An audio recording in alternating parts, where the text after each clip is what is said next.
Okay, well, obviously a tremendous challenge ahead of us. Alabama, I think, as we all know, very, very complete football team, very disciplined, very sound, very skilled, and that's one thing. They're extremely athletic, very disciplined, very well coached, tremendous effort. Defensively, it all starts up front. They're extremely disruptive, but in the back end, been very, very impressed. Have the luxury of playing man-to-man coverage, do a great job in terms of really condensing the field. Offensively, I think their offensive line has really grown and developed. They're physical. And then, what can you say about A.J. McCarron? He's as poised of a quarterback as I've seen all year. Managing their offense, can make all the throws, and then, very talented backfield, and then great skill on the perimeter. And then, what I always look at is special teams, and they have great team speed, very disruptive. So great challenge as we continue to move forward. We must take tremendous, tremendous strides in our growth and development as a football team this week to be able to compete. On Saturday, we have to improve in all areas, but especially tackling, our overall fundamentals and attention to detail, special teams improvement, and we had way too many pre-snap penalties on Saturday, and those are all things that we must get corrected to move forward for Saturday. First up, we have Jimmy Himes, the sports animal in Knoxville. Which Alabama gave up 42 points to Texas A&M, but since then they've only given up 16 points. How do you think they have improved so much? What have they done since A&M? Well, first of all, I think everyone understands that Texas A&M is an extremely good football team and a very, very good offensive football team. So, I think the quality opponent, and an opponent on the road. But they're as good as any defense we've faced all year. You look at the opportunities that they've had in the red zone. I think opposing offenses have only even been in the red zone 11 times.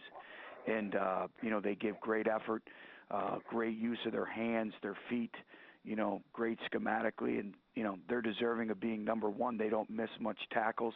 And, when I watch a football team, I see how many times they're on the ground. And defensively, very rarely are they on the ground. And defensively, where has Tennessee improved the most from game one to right now? Well, I think it's been a process. I think, it all starts up front. And I think our front has continued to develop. We're actually developing some depth there, which has been great to see. I think our linebackers the last couple of games have really made some steps forward. And it's just been an evolution. It's been a process. But, I thought up until last Saturday we tackled well and we were improving in space. And, we didn't tackle well. So we have to get back to the small details, the running our feet, the shooting our hands, and our body position. Thank you. Thank you. This is Tommy Dees of the Tuscaloosa News. Coach, can you talk about the development of your offensive line and then just what kind of luxury it is coming into a new job to have a veteran line with a lot of guys who've played a lot? Well, you know what? All individuals are extremely competitive. And, we really challenge them coming in terms of their level of physicality, their pad level, use of their hands, and just overall finishing plays. I didn't think the first part of the season we really finished plays up front. And I think the last couple of weeks we've continued to improve. Our players are taking more pride in their level of physicality. We still have a lot of work to do in that area, but we're finishing plays. And, they've been a great resource for me. They've been all in since the minute we walked in. They've embraced everything. But, just like with any mark of any great team, that the concerning thing up front is just our lack of depth. All of our individuals were fortunate that have played a lot of football games for us, and we've relied on their experience and their leadership. But, the development of this football team and this football program is very alarming when you look at our depth within our offensive front. Thank you, Coach. Thank you. Next we have Danny Brewer, the Rutherford Reader. Coach, how we doing today? Doing good, thank you. In your brick-by-brick philosophy in implementing that, did you anticipate that you already have the front wall of the West Wing up right now? Well, we have a lot of work to do. And, I'm just, like I said, from day one, our players have embraced everything that we've, tried to instill. And when you come into a football program, everything is about instilling the culture that you want.